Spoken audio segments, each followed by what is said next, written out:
referencia al viejo Estado, he hecho referencia, señor presidente, a la vieja Europa, aquella Europa de pensamiento decaente.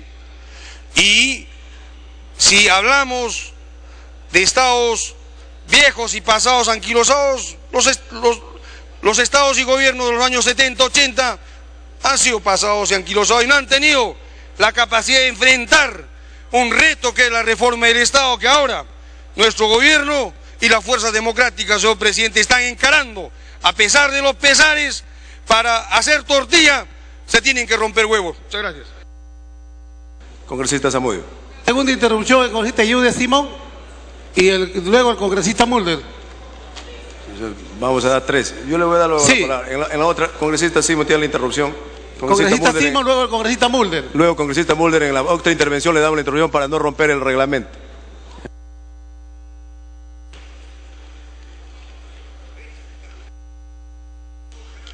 Gracias, presidente. Gracias, congresista Tomás Zamudio. Dos cosas, presidente. Una, me sumo al pedido de Tomás Zamudio, el congresista León y todos los congresistas que hemos venido trabajando con el tema de los pequeños agricultores para que este proyecto PREDA sea definitivamente aceptado, visto hoy día y aceptado, porque pondría tranquilidad a un sector muy importante, el mundo rural, que ya lo hemos venido diciendo constantemente, presidente. Pero lo segundo es solicitarle a usted que a través de la presidencia pueda llamar al primer ministro o al ministro del Interior para poder resolver el grave problema que está atravesando desde el día de ayer, que logramos intervenir la población de Barranca.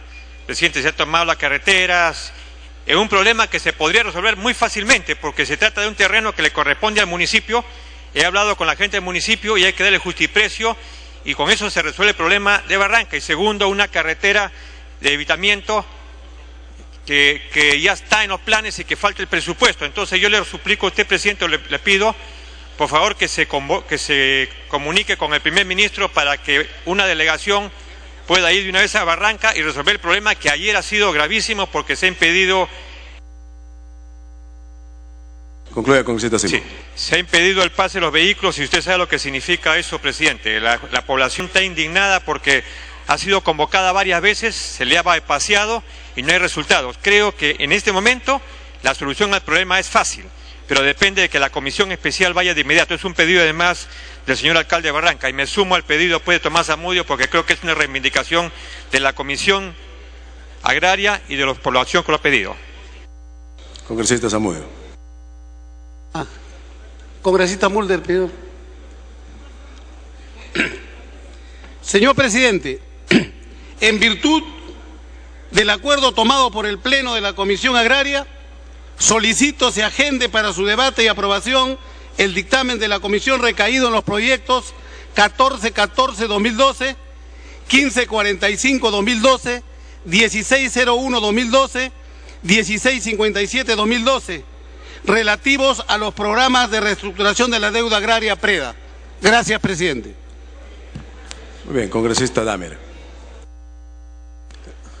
Señor presidente, quisiera en primer lugar manifestar mi respaldo a las palabras que han sido dichas y espero que sea un respaldo del conjunto de la Cámara o al menos que se le pida al presidente de la República que se manifieste en el mismo sentido en solidaridad con el presidente de Bolivia, Evo Morales.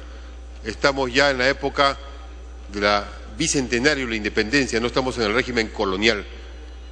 En segundo lugar, también quiero solicitar, concordando con el pedido hecho por el congresista Yude Simón, y formalizarlo en el sentido que el presidente del Congreso se dirija al presidente del Consejo de Ministros para pedir que atienda de inmediato a una comisión de la provincia de Barranca con su alcalde y los diversos sectores que ahí participan para resolver de urgencia sus problemas. Pero yo quería hacer mención a otro tema, un tema final de procedimiento de la Cámara. Existe en los artículos del reglamento un procedimiento que se llama el pedido. Yo he hecho ya 2 pedidos. Un primer pedido que lo plantea la Cámara, que se hace a una autoridad, a un ministerio, a un ministro, y que debe responder, y si no responde, la mesa directiva tiene que insistirle, y si no responde, la mesa directiva tiene que traerlo al Pleno del Congreso. Sobre el caso Repsol, yo presenté un pliego de pedidos a 2 ministros, al ministro de Economía y Finanzas y al ministro de Energía y Minas, para que me manden, para que envíen al Congreso los documentos de la Junta de Accionistas que tiene la cláusula dorada que le corresponde al Estado peruano en el contrato de la refinería de La Pampilla. Me respondió el ministro de Economía y se lavó las manos y dijo que no tenía nada que ver, cuando es miembro de la Junta de Accionistas. Y el ministro de Economía, de Energía y Minas ni siquiera ha respondido a una obligación que el reglamento del Congreso, que es ley, lo obliga.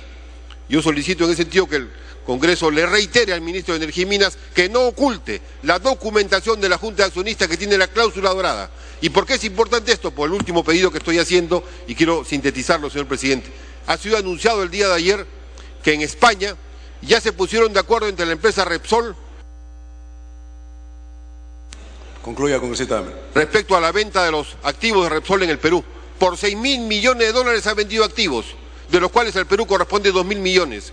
Le he mandado un pedido a la SUNAT para que la jefa de SUNAT nos diga qué está haciendo para aplicar la legislación tributaria que manda que el 30% que corresponde a la venta de los bienes del Perú, de los activos en el Perú, que es básicamente el 100% del contrato de exportación del gas de Camisea, sea acotado tributariamente. Estamos hablando, señor presidente, de aproximadamente sobre la base de 2.000 millones de dólares, un 30% le corresponde al Perú. Y la SUNAT debería haber ya intervenido oficialmente para que ese dinero vaya a las arcas nacionales.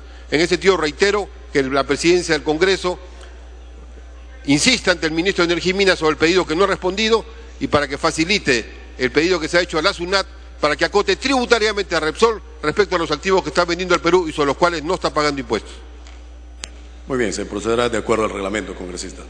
Solo precisar que es público que ayer el señor presidente Ollantaytamala expresó su solidaridad con el presidente Evo Morales. Congresista Johnny Lescano.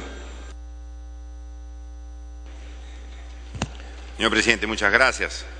Solamente para ratificar el compromiso de mi bancada, Acción Popular Frente Amplio, hoy día estamos presentando la demanda de inconstitucionalidad respecto a la ley 30.057, publicada muy rápidamente el día de hoy, señor presidente.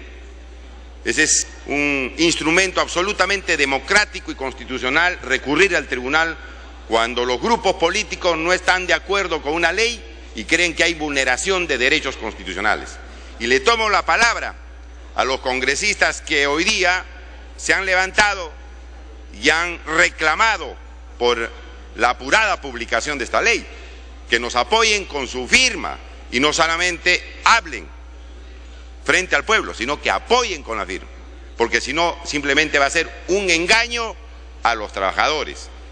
Y obviamente hay grupos políticos que tendrán que reivindicarse frente a los trabajadores públicos, porque tuvieron fallas muy graves en el pasado, que no las queremos detallar ni mencionar, señor, pero que tuvieron fallas graves y dejaron a los trabajadores, cerca de 72.000 trabajadores públicos en las calles. Hoy día se tienen que reivindicar frente a ellos, con la firma de la demanda de inconstitucionalidad. De tal manera, señor presidente, se hizo lo mismo con la reforma magisterial, señor. La ley de la reforma magisterial, que debió ser presentada por el presidente, señor, en una conferencia de prensa, explicando las bondades que creía él tenía esa norma, se publicó un día domingo. Se publicó un día domingo, señor. Una ley tan importante que debió ser detallada por el mismo presidente de la República y dar su mensaje, señor, a los profesores del Perú. Hay una demanda de inconstitucionalidad también en el Tribunal Constitucional. Hay 36 parlamentarios que firmaron esta demanda. Entonces, concluya, congresista. Señor presidente, ahora vamos a hacer lo mismo, porque creemos que hay vulneración de derechos y lo grave, señor, que hay desconocimiento de la separación de poderes. Y esto tiene que ver, señor, con la vigencia del Estado de Derecho. Un Estado de Derecho tiene un poder legislativo, poder judicial, señor presidente, y poder ejecutivo. Pero aquí, señor presidente, en la cuarta disposición o quinta disposición, cuarta disposición complementaria y final de este dictamen, ya convertido en ley el día de hoy, se dice, señor, que las resoluciones judiciales no valen. Las resoluciones judiciales no valen, son nulas de pleno derecho si reconocen derechos de los trabajadores. Eso es, señor, desconocer el Estado de Derecho. Esto es una barbaridad, señor presidente. Por eso Acción Popular Frente Amplio, creo que Concertación Parlamentaria también va a firmar, pedimos a Fuerza Popular que también firme la demanda Solidaridad Nacional y varios... Ya le dimos para que concluya, congresista. Concluya una vez más. Sí. Señor presidente y varios colegas del Gran Cambio, vamos hoy día a presentar la demanda al tribunal a efecto de que el tribunal sea quien definitivamente establezca la legitimidad o inconstitucionalidad de la ley 30.057 que está maltratando, señor, los derechos de los trabajadores públicos. Muchas gracias, señor. Congresista Simón. Gracias, presidente. Reitero mi pedido de la ley Preda, presidente, para que se pueda ver en esta última sesión. Lo segundo, reitero mi pedido para que pueda intervenir usted para tranquilizar la situación de Barranca, que es grave. Desde ahora advierto, presidente, hay gente del pueblo que está en su justo derecho y puede haber oportunismo para poder producir violencia, cosa que sería trágico. Reitero, presidente, el pedido de lo que puede significar la ley Servir. Yo creo que se han maltratado torpemente a los trabajadores, que se han cometido gravísimos errores, pudiendo haber salido una ley consensuada. Este no es un reclamo ni de apristas, ni de comunistas, ni de fujimoristas, ni de nadie. Es un reclamo de la clase trabajadora, por la cual algunos quieren subirse en el carro. Algunos quieren subirse en el carro y quieren aparecer como defensores de los trabajadores, cuando le hicieron un gravísimo daño a la clase trabajadora, y después a los que siguieron el gobierno tuvieron que aceptar listas y listas y listas de gente que no estaba preparada y que el país perdió muchísimo dinero por ello. Todas esas marchas... Me está pidiendo interrupción, presidente, de la congresista. Congresista Alcorta, tiene la interrupción. Gracias, presidente. Sí, pues, definitivamente coincidir, porque la ley es una ley buena.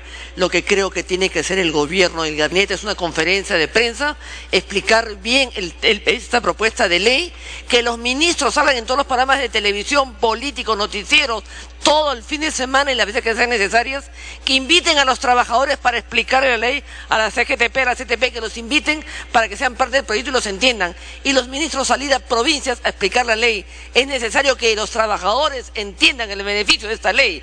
Es lo que tiene que hacer el gobierno, y esta bancada es lo que tiene que hacer, es defender la ley propuesta por tu propio gobierno. Gracias, presidente, gracias, congresista. Concluya, congresista Simón. Presidente, la ley no es mala en gran parte, pero es horrorosa en la parte que tiene que ver con la estabilidad y la calidad para los trabajadores.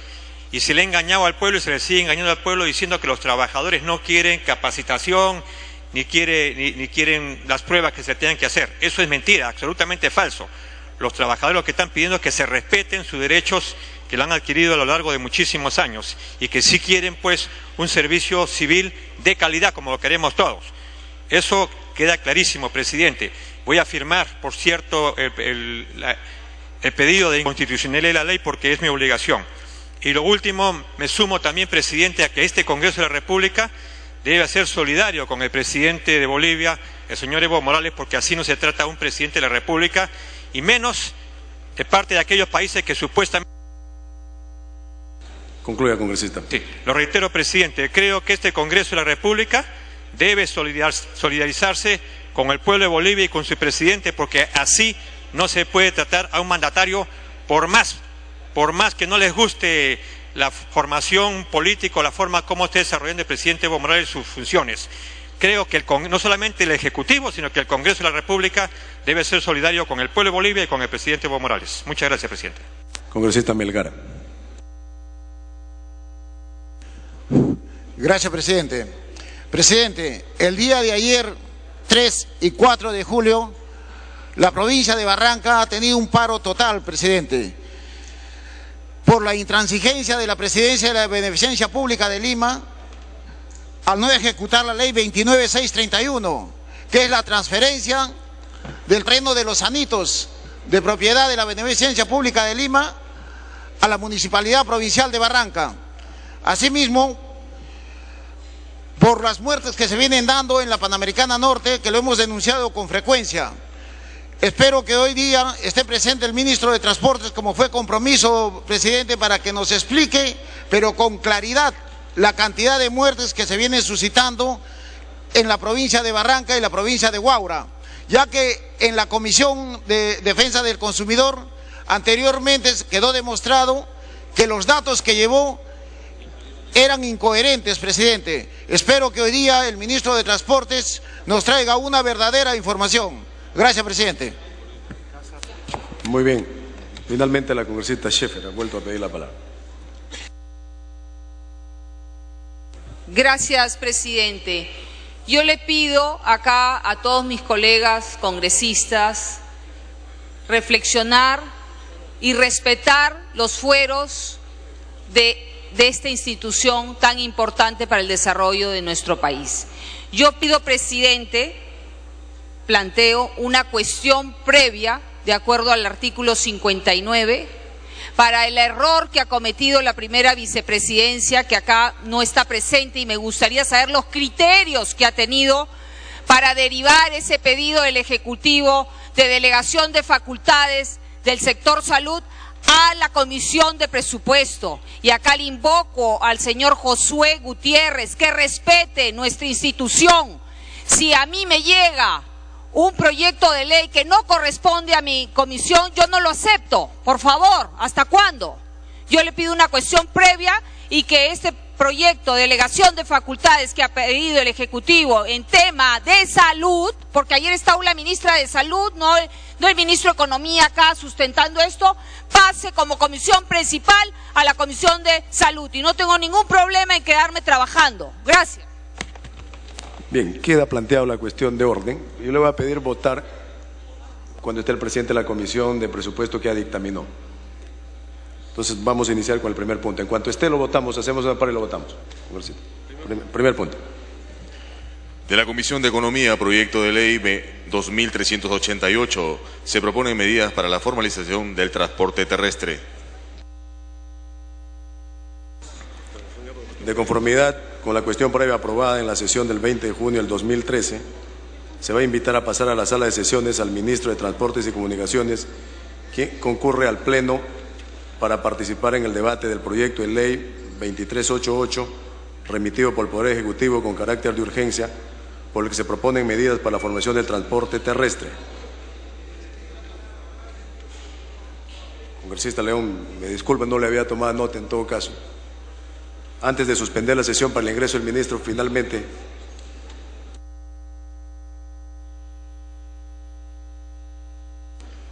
Muchas gracias, presidente. Sí, yo me había anotado. Presidente, yo quiero ser puntual en tres cosas. En vista de que estamos en las últimas horas de esta legislatura y nosotros tenemos cosas muy importantes que resolver acá. Me ratifico en lo que ya dijo Yudel, presidente de la Comisión Agraria, respecto a la necesidad del PREDA. Hay 40.000 millones de soles en juego porque este es el producto del año de la agricultura y hay 3 millones de hectáreas que podrían pulverizarse por esta remate de las tierras y es importante que se ponga en la agenda. Segundo, presidente, probablemente entre la mitad de este mes tengamos ya una resolución de la Corte Internacional de Justicia de La Haya. Y el Ejecutivo tuvo una feliz iniciativa de convocar a las fuerzas políticas a Palacio de Gobierno para cerrar filas frente a esto. Nos va a encontrar en receso probablemente esta resolución y por eso, presidente, hay una moción presentada multipartidaria para que se ponga a debate, para que se pueda respaldar desde el Congreso de la República, que es el ente, que es el espacio político donde están representadas todas las fuerzas políticas del Perú, y que se apruebe esta moción de respaldo para cuando tengamos que esperar esta resolución de la Corte Internacional de La Haya. Tiene que estar unidas las fuerzas políticas, presidente, y le solicito lo ponga a debate. Finalmente, señor presidente, espero que también se ponga hoy día a debate, porque la inseguridad en el Perú no espera, campea todos los días y nos está ganando. Y necesitamos que se ponga a debate, presidente, de una vez el dictamen aprobado para modificar muchos artículos del Código Procesal Penal, del Código de Ejecución Penal, porque esto sí es de urgente necesidad. Gracias, presidente. Se suspende la sesión por breve término para que ingrese el señor ministro de Transporte.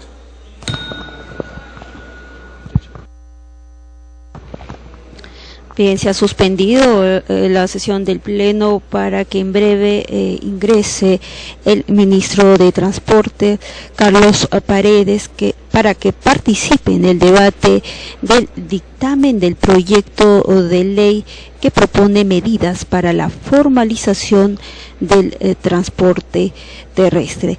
Esta iniciativa estará sustentada por el presidente de la Comisión de Economía.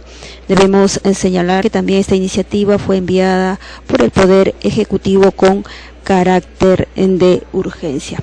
Previamente debemos señalar en las intervenciones que se ha desarrollado aquí en el Parlamento Nacional, una de ellas fue la parlamentaria Carla Schaffer, presidenta de la Comisión de Salud, quien mostró su incomodidad por haber violado los fueros correspondientes al no derivar el proyecto de ley referido a la modernización de la salud a la comisión especializada, señalando que se había derivado a la Comisión de Presupuesto.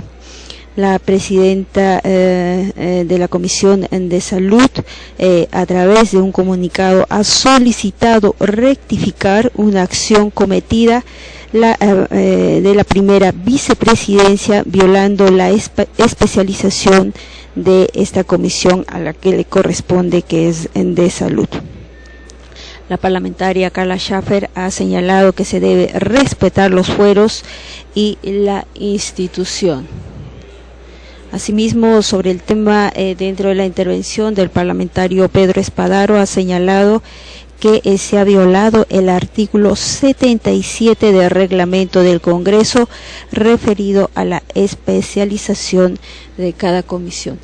Ya, como podemos ver en pantallas, el ministro de Transportes, Carlos Paredes, recibe el saludo de los parlamentarios que se encuentran en el Pleno del Congreso para escuchar el debate que propone las medidas para la formalización del transporte terrestre.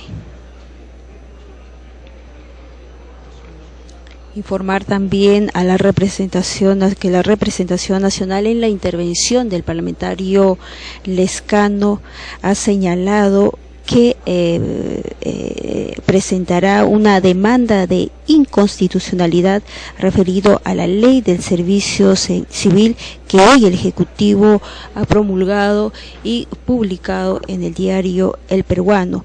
El parlamentario Johnny Lescano ha señalado que existen vulneraciones laborales. Invocó también a los parlamentarios a apoyar a través de se reanuda la sesión. Se reanuda la sesión para el inicio de la sustentación de presidente de la Comisión de Economía. Carlos Eduardo Paredes Rodríguez, ministro de Transportes y Comunicación.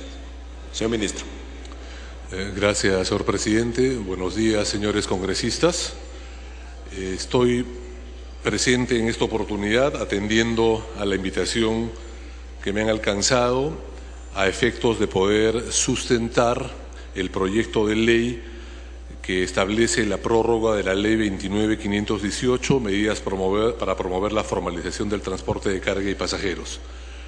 Tal como ustedes conocen, en un pleno de la semana anterior, este proyecto fue presentado y en concreto se trata de prorrogar la vigencia de una ley que actualmente se encuentra vigente y a través de la cual los transportistas de carga y pasajeros que operan en el ámbito nacional reciben un incentivo tributario bajo la forma de la devolución del impuesto selectivo al consumo que ellos pagan cuando compran combustible.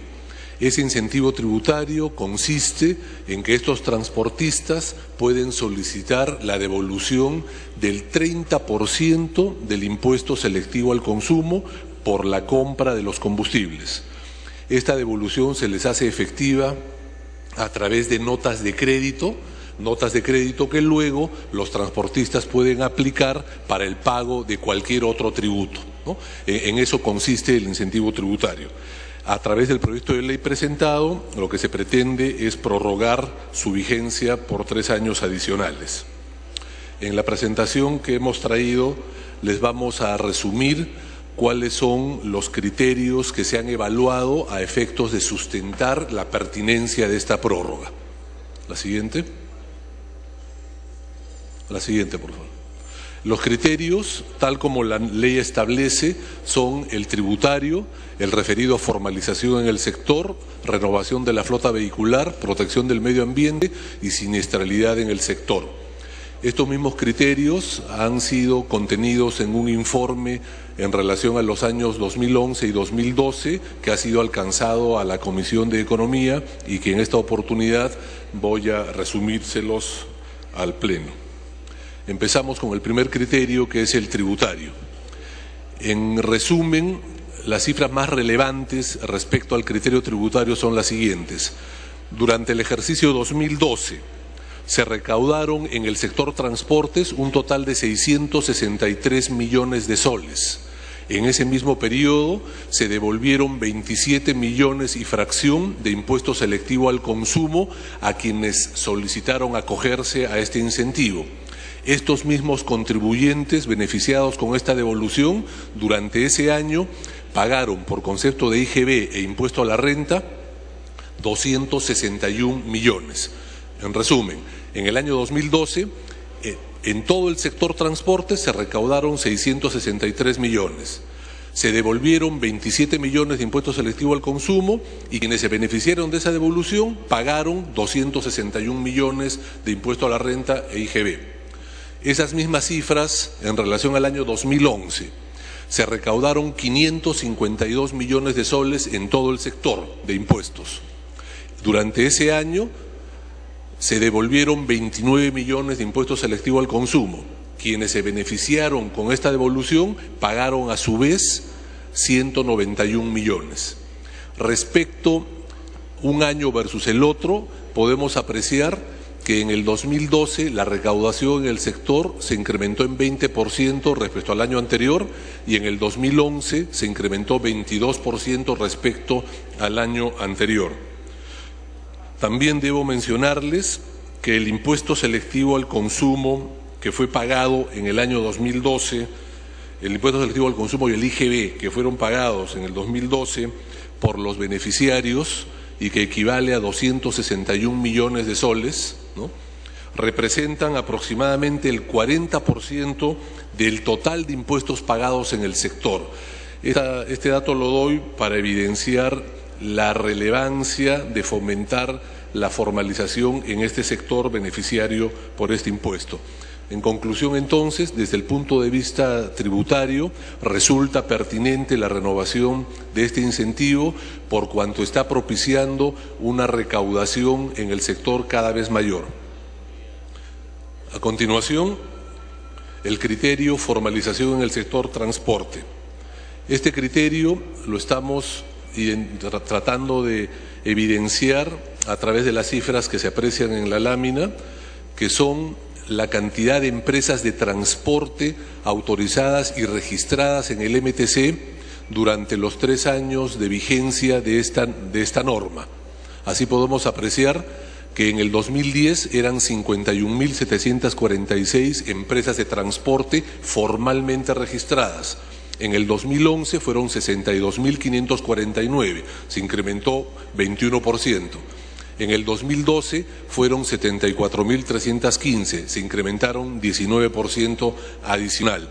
Esto evidencia una mayor tasa de formalización que se refleja en este registro en la base de datos del Ministerio de Transportes. A continuación, el criterio vinculado a renovación de la flota vehicular. En este caso, vemos las cifras relacionadas al transporte de mercancías. Los vehículos nuevos que fueron inscritos durante los 3 años de vigencia de la norma. Entre el 2010, 2011 y 2012 fueron 53.802 vehículos nuevos destinados al transporte de mercancías, que del total de 190.779 representan el 28%. Eso significa que de la flota destinada a transporte de mercancías, el 28% tiene menos de 3 años de antigüedad. Y eso, por supuesto, tiene efectos positivos que más adelante resaltaremos. En la siguiente lámina, las mismas cifras, pero esta vez referidas al transporte regular de personas. Durante esos 3 años se inscribieron 1.341 vehículos nuevos destinados al transporte regular de personas, que en relación al total de 5.129 representan el 26%. Eso significa, señores congresistas, que el 26% de la flota destinada al servicio de transporte regular de personas tiene una antigüedad menor a 3 años. El reflejo de estas cifras lo vemos al evaluar el siguiente criterio, que está referido a la protección del medio ambiente. Por un lado, la renovación de la flota vehicular en las cifras antes mencionadas indican un impacto positivo en la contaminación ambiental y en la emisión de gases contaminantes, en la medida que prácticamente 1/3 de la flota de transporte dedicada a mercancías y a transporte de personas tiene menos de 3 años de antigüedad. Eso obviamente tiene un impacto positivo en aspectos ambientales. Y por otro lado, respecto a la aprobación de planes de contingencia destinados a evitar daños en el transporte de materiales y residuos peligrosos, es un indicador que también lo hemos sumido en la siguiente lámina, que refleja la formalización en este subsector, el de transporte de materiales peligrosos que pueden impactar en el medio ambiente. Los planes de contingencia aprobados año a año, allí los podemos apreciar: 31 en el 2010, 74 en el 2011, 132 en el 2012 y 117 a mayo de este año.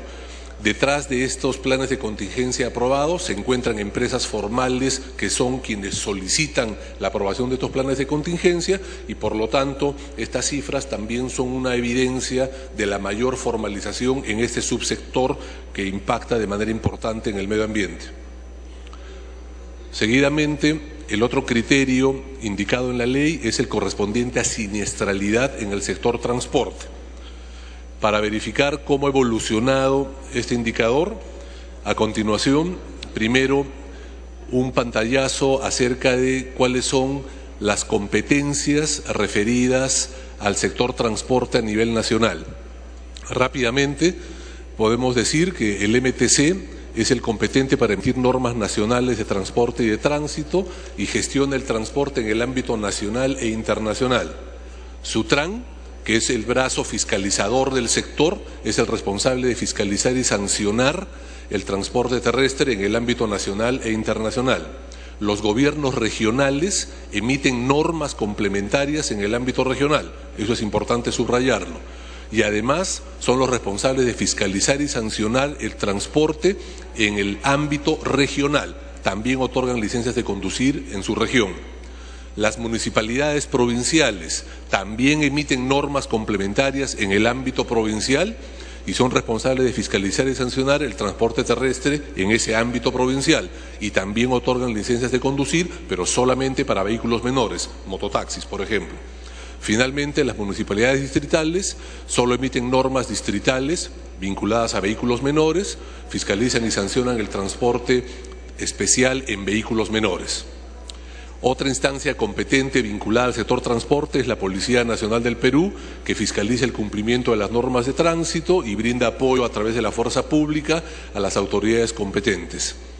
Aquí es importante, señores congresistas, precisar que en virtud de las leyes orgánicas de gobiernos regionales y locales, las autoridades competentes, gobiernos regionales y municipalidades, son autónomas en materia de gestión, supervisión y fiscalización en el ámbito de su jurisdicción, ¿no? Eso es muy importante tenerlo en cuenta para luego poder dimensionar lo que está ocurriendo con la siniestralidad, en otras palabras, con los accidentes en el territorio nacional. La siguiente. También un dato relevante es tener una idea de cuál es el universo de fiscalización en el ámbito del Ministerio de Transportes.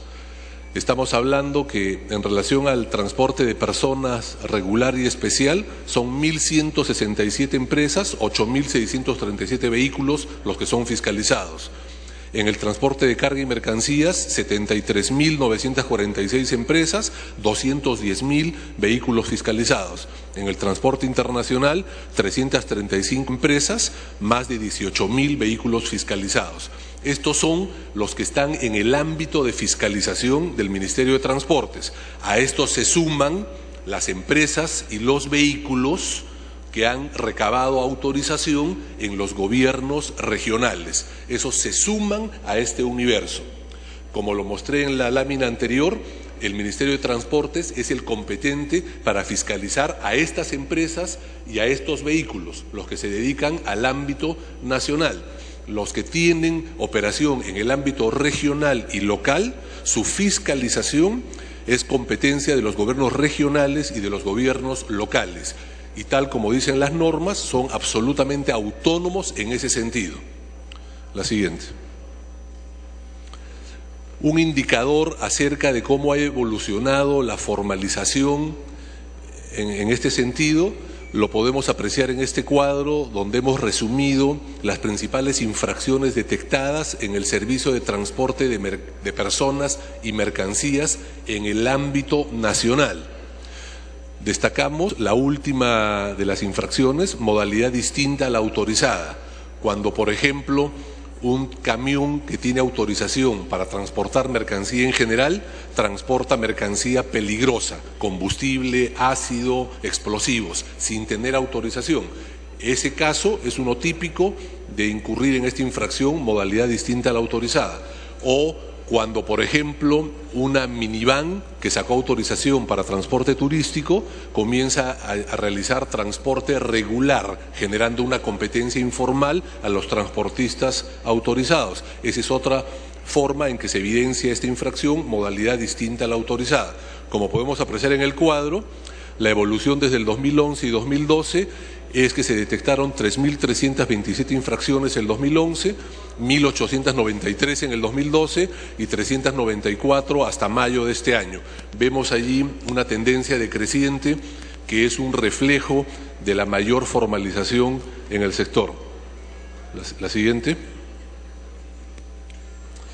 En relación a estas cifras, debemos mencionar qué es lo que se ha estado haciendo hasta la fecha tendiente a ordenar y formalizar el sector en lo que se relaciona a controlar la siniestralidad.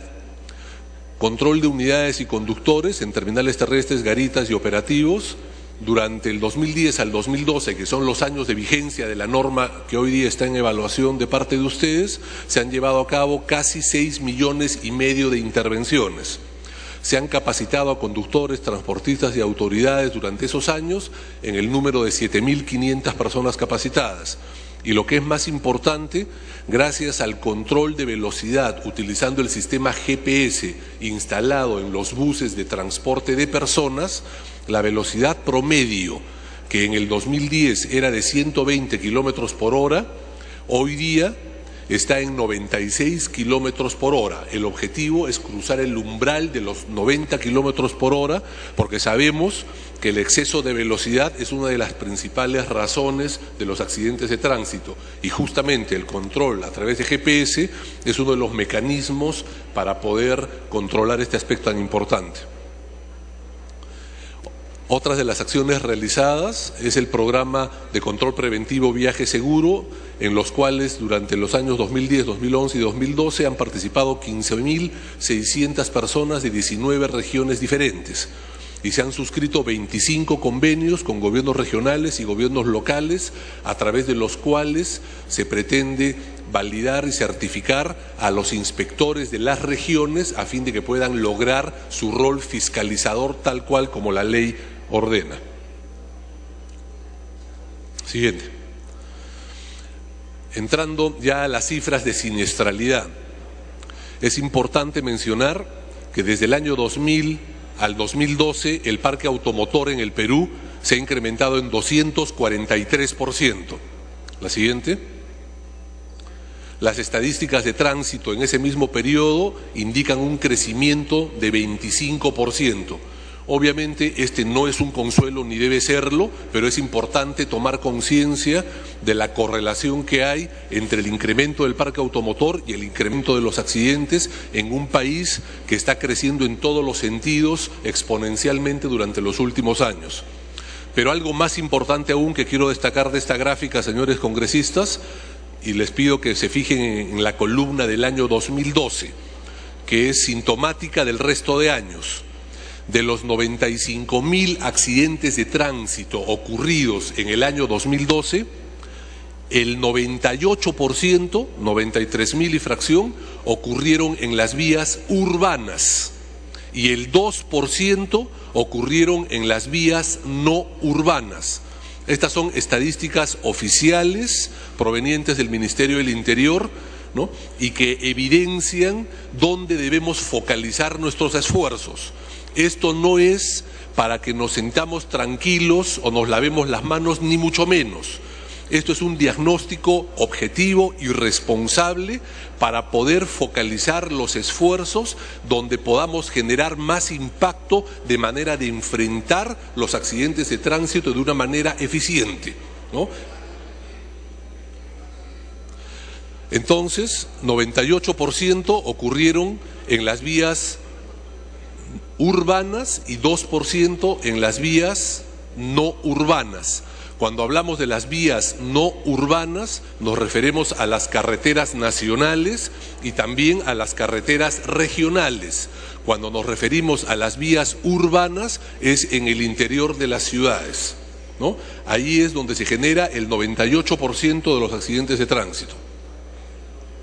La siguiente, por favor.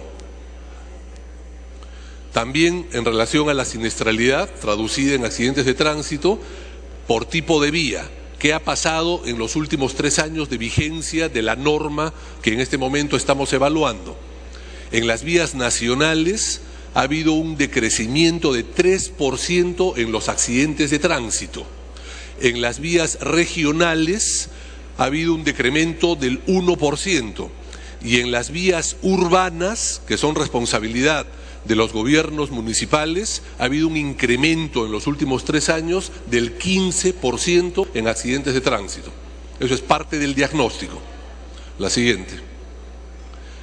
En relación a las causas de esta siniestralidad, como podemos apreciar en la lámina, el 82% de los accidentes de tránsito han sido causados por error humano. Llámese exceso de velocidad, imprudencia del conductor, ebriedad del conductor, entre otros. El 82% de los accidentes de tránsito en el año 2012 fueron causados por el factor humano. Eso también es muy importante como parte de este diagnóstico, porque en función a este diagnóstico es que se tienen que tomar y se están tomando las medidas de manera de enfrentar esta problemática. Pero las cifras que apreciamos hasta ahora, y eso lo quiero destacar porque tienen que ver con la evaluación que se tiene que hacer a efectos de merituar la pertinencia de renovar la vigencia de la norma en cuestión, vemos que la estadística está mejorando, sobre todo en las vías nacionales, que es por donde transitan los beneficiarios de este incentivo tributario. Esa es la conclusión. Sin embargo, aprovecho la oportunidad para compartir con ustedes, señores congresistas, cuáles son las acciones que se están tomando en función a este diagnóstico que acabamos de mostrar.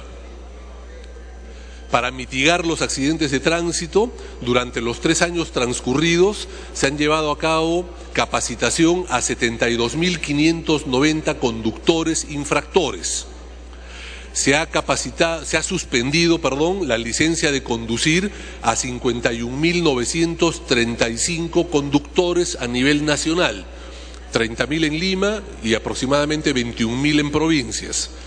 Aquí hay que anotar que la suspensión la lleva a cabo el Ministerio de Transportes, pero una vez que las municipalidades nos notifican.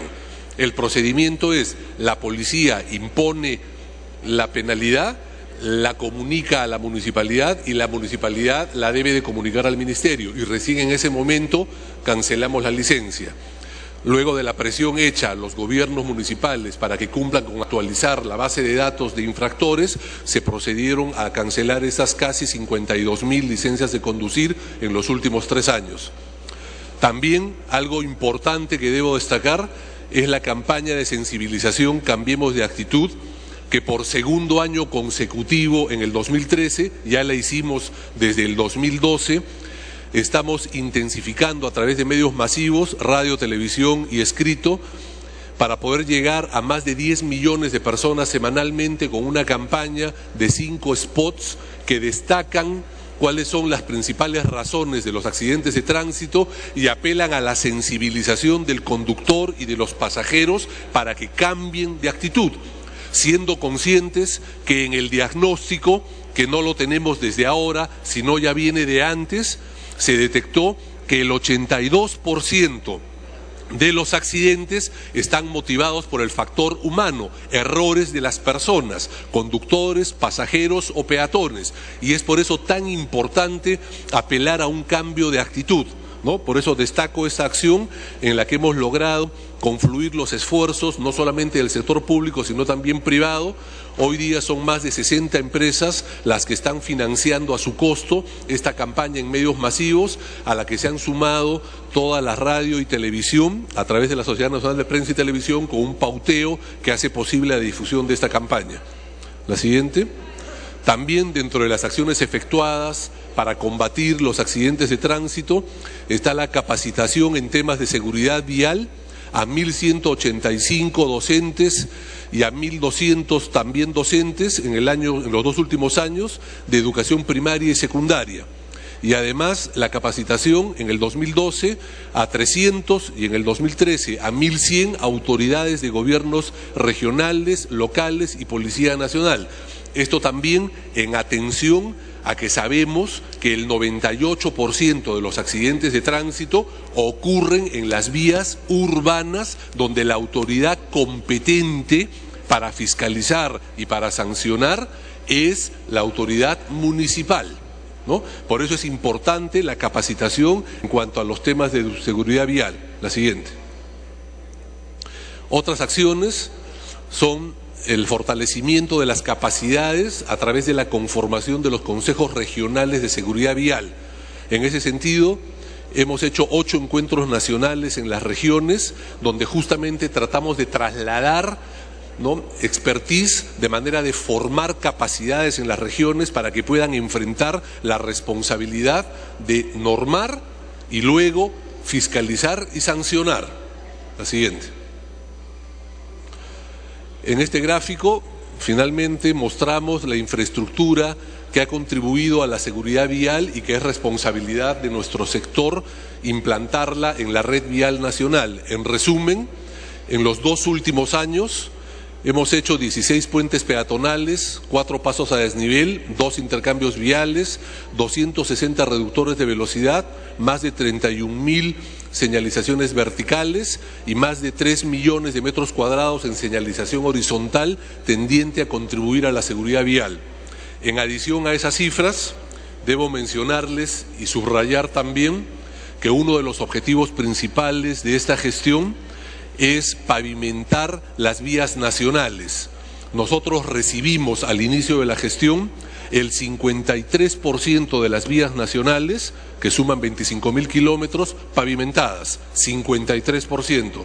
Nuestro objetivo al finalizar la gestión es entregar el 85% de las vías nacionales pavimentadas. Eso obviamente contribuirá a la seguridad vial. A mayo de este año, debo informarles, señores congresistas, que estamos avanzando en este objetivo y exactamente ya hemos intervenido 6.291 kilómetros de la vía nacional. Y exactamente hemos cambiado el estándar, o sea, vías que no estaban pavimentadas y ahora sí, en exactamente 2.693 kilómetros en las vías nacionales. Eso respecto a la infraestructura. Finalmente, la siguiente, acciones por implementar, porque este es un proceso que no termina, no se detiene, es un proceso continuo para enfrentar este flagelo que es responsabilidad de todas las instancias de gobierno.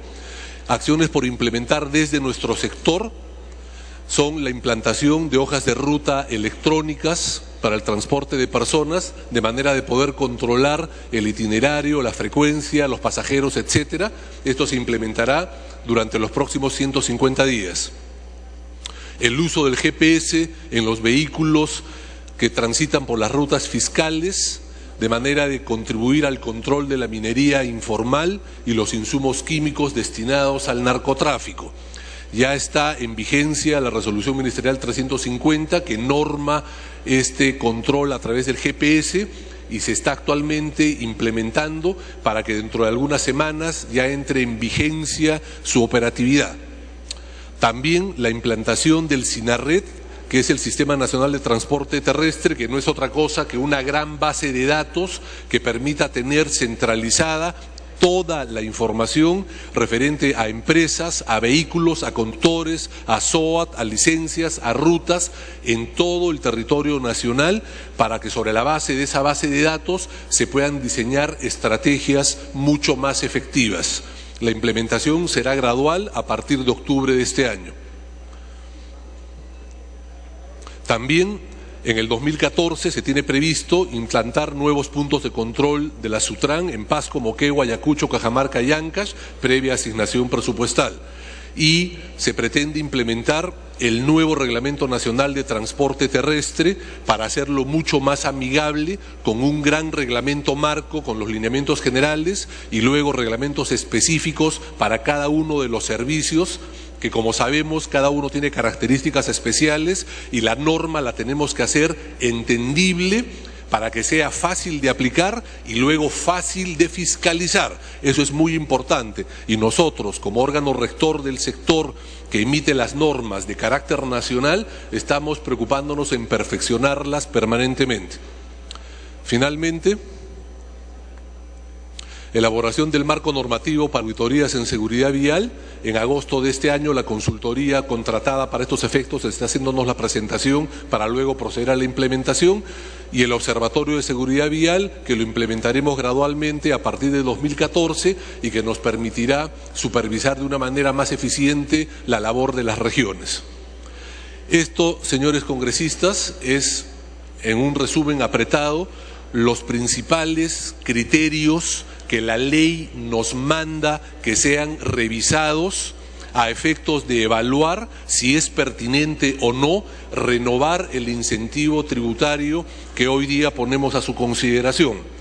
Como dije al inicio, de lo que se trata es de un incentivo que hoy día premia a los formales en el sector transporte, devolviéndoles el 30% del impuesto selectivo que esas empresas formales pagan cuando compran combustible, ¿no?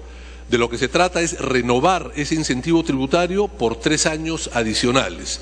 Lo que estamos haciendo es prorrogar una ley que viene de julio del 2010 y que empezó a regir en la práctica durante los años 2011 y 2012 y que vence esta semana, exactamente el día de mañana, y por lo tanto la ponemos a su consideración para que, si lo consideran pertinente, se pueda proceder a su prórroga. Muchas gracias.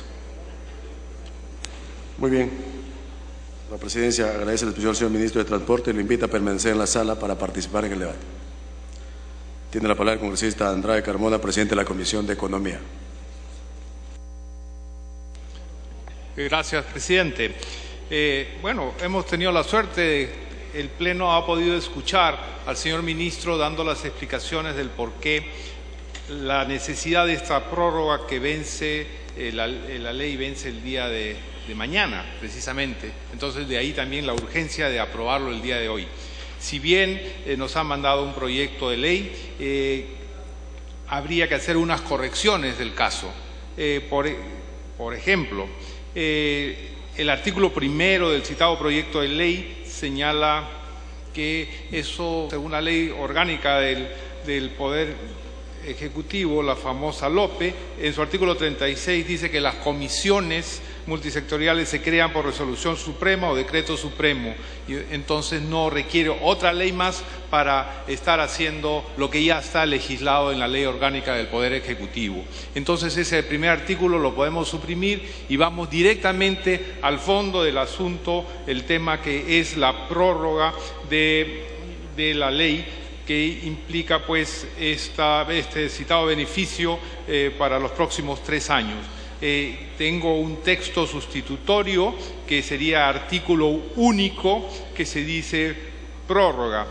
Prorrógase por 3 años el plazo de vigencia del beneficio de devolución del impuesto selectivo al consumo regulado por la Ley 29.518, ley que establece medidas para promover la formalización del transporte público interprovincial de pasajeros y de carga en las condiciones y por los requisitos y las obligaciones establecidas en la referida ley, su reglamento y demás normas aplicables. Este sería, señor presidente, el texto sustitutorio para que pueda ser leído o repartido. Gracias, señor presidente. Muy bien, nos remite el texto, pero han pedido el uso de la palabra. En este caso, el congresista Lescano. No, Javier Velázquez, pensé que no estaba. El que pidió primero fue Velázquez, que es que. Presidente, esta ley la dimos como ha dicho el ministro de Transporte, en julio del 2010, y tenía como propósito, evidentemente, estimular la formalización del transporte de pasajeros y el transporte de carga. Y eso suponía devolver el 30% del impuesto selectivo al consumo a los transportistas que pudieran incorporarse a la formalidad. Las cifras que nos ha mostrado el ministro de Transportes son más que elocuentes. O sea, ha dado resultado la ley. Pero yo quisiera que el ministro, ahora que está presente, nos pudiera responder 2 cosas, porque recuerdo que en esa negociación que hicimos con los transportistas, el compromiso era de que esta devolución del 30% del selectivo iba acompañada también de que no subieran los pasajes. Pero también hay otra cosa importante que quisiera que el ministro nos pudiera responder. También hubo el compromiso de conectar la SUNAT con las garitas para poder fiscalizar, obviamente, que se estaba cumpliendo con lo establecido en la ley. Quiero decir que esta norma la dimos con un conjunto de medidas, como por ejemplo cuando implantamos el plan Tolerancia Cero, y a través de Tolerancia Cero hemos tenido 9 millones de intervenciones. También se implementó el monitoreo satelital para controlar los excesos de velocidad, los desvíos no autorizados y también las paradas no autorizadas. Se implementó esta campaña del amigo elegido, la campaña del viaje seguro que el ministro acaba de mostrar, cifras que han dado resultado. También la de los puentes peatonales, que también hay todo un conjunto de puentes que se van a seguir construyendo.